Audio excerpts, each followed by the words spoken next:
इस महीने होती हैं सभी हदें पार। आ रहा है वैलेंटाइन, मतलब आशिकों का त्यौहार।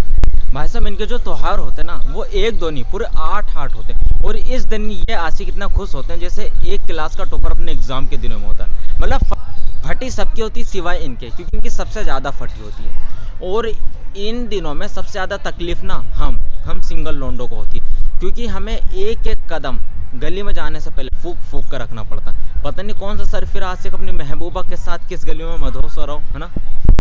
खैर छोड़ो, ये बताओ पहला दिन कौन सा होता है? हाँ, रोज डे। हाँ बे, क्यों दे रोज? क्या तू हमको कभी दी रोज? गुलाब की बात करें सल, अब कितना अश्लील हो गए तुम। कितने अश्लील तो हमें धक्का पहले वाली वेबसाइटों पे नहीं मिलती जितने तुम्हारी सोच में। खैर छोड़ो, अब करे क्या, हमारी जनता इतनी हरामी है। और हाँ, दूसरा दिन कौन सा होता है? हाँ, प्रपोज डे।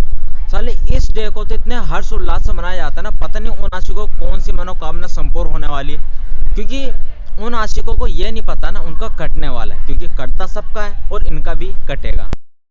फिर आता चॉकलेट डे।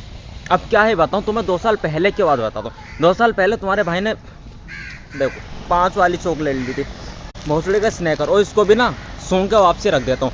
मतलब मेरी याददाश्त चली जाती है, लेकिन ये रैपर मेरी जेब से नहीं आता। और ये आशिक इस दिन भोसड़ी के 500 वाली चॉकलेट दे देते हैं। इस दिन ऐसी ऐसी चॉकलेट देखते हैं ना जिसको सिर्फ टीवी के एड्स पे देखा था। हाँ, फिर आता टेडी डे। मैं अपने पिछले साल की बात बताता हूँ। इस दिन पिछले साल मेरी महबूबा का मुझे कॉल आता और कहती, बेबी मेरे लिए टेडी नहीं लाओगे? मैंने बहन चोदी है क्या बकचोदी है। मैंने कहा चलो छोड़ो, अभी इसमें घुस गए तो ये भी कर लेते हैं। तुम्हारा भाई गया घर पे और मैंने गिफ्ट लिया और उसको दे दिया। वो बहुत खुश हुई, लेकिन जब तक उसने उसको खोला नहीं था। जैसे ही उसने उसको खोला ना, उसको टेडी की जगह जब तकिया मिला ना, वही तकिया उसने मेरे मुंह पे फेंक के मारा, मुंह पे। और मैंने कहा कि इसमें और उसमें अंतर क्या है? रुई इसमें भी है, रुई इसमें भी। बहनचोद हाथ पैर और मुंह तो नहीं है। जब से लेके अब तक तुम्हारे भाई ने सिंगल रहो सुरक्षित रहो के नारे जपे हैं। फिर आता प्रॉमिस डे। इस दिन निब्बा निब्बी एक दूसरे को ऐसे ऐसे प्रॉमिस करते हैं ना, मतलब उनको भी पता है इस प्रॉमिस के बाद उनके फटने वाली है, फिर भी करते हैं। मतलब मैं बताऊं, अगर अपनी भोसड़ी का हमसे खुद से किया वादे तो हमसे पूरे होते नहीं, तुमसे क्या घंटा करेंगे। पिछले साल के बाद बताता हूँ, इंस्टा वाली राधिका शर्मा को कभी मैसेज करने का प्रॉमिस किए थे हम, साल अगले दिन ही भेज दिया। मतलब भाई हमारे बस का तो है नहीं। फिर आता है किस डे। ये त्योहार सभी आशिकों को सबसे पवित्र त्योहार होता है। सभी को लगता है मिलेगी किस।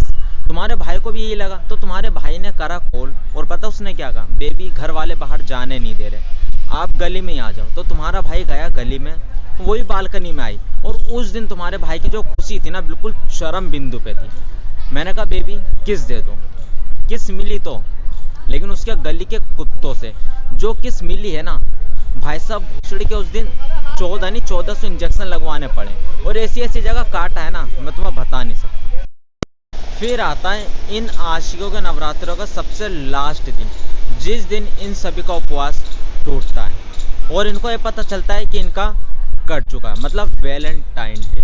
और जिन लोगों की दुआ में श्रद्धा होती है ना, वो 14 नवंबर चिल्ड्रन डे सेलिब्रेट करते हैं, और जिनका कट चुका है वो सिंगल लोडा समिति ज्वाइन कर लेते हैं मेरी तरह। तो बस लास्ट में इतना ही कहना चाहूँगा, सिंगल रहो सुरक्षित रहो, ठीक है। जो मज़ा सिंगल में है वो मिंगल में नहीं, ठीक है।